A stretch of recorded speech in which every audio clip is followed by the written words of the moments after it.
Demystifying modal verbs. Avoiding common tense errors. Hello, English learners.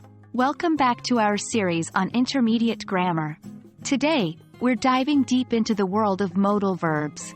Specifically, we'll address a common issue many learners encounter: incorrect tense usage with modal verbs. This is crucial to sounding more natural in English, so let's jump right in.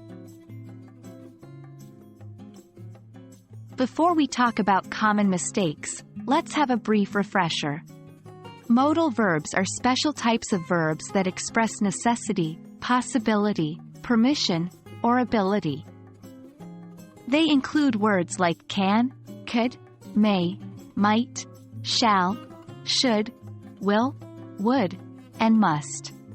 Remember, they're followed by a verb in the base form without to. Often, language learners use the wrong tense after a modal verb. As we mentioned, modal verbs should be followed by a base verb. So saying something like, I must went, or she could ate, are incorrect.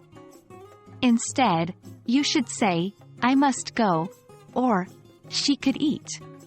The base form of the verb, go, eat, etc., is always used, regardless of the subject or the tense of the conversation.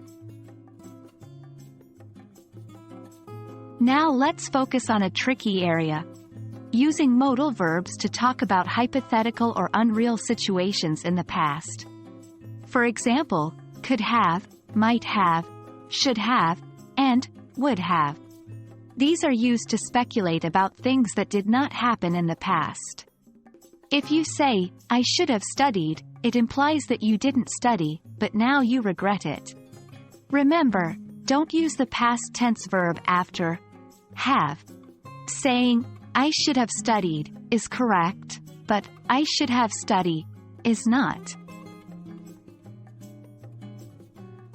Another common mistake is confusing will and would in the future and conditional sentences.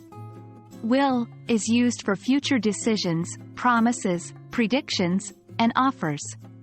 Would is used for imaginary situations, polite requests and offers, and to show a habit in the past. Saying, if I will see him, I will say hello, is incorrect. The correct form is, if I see him, I will say hello. That's it for today's lesson on modal verbs and avoiding common tense errors. Remember, understanding and mastering these rules will take your English from good to great. Keep practicing, and don't be afraid to make mistakes. As we've seen today, they're a part of the learning process.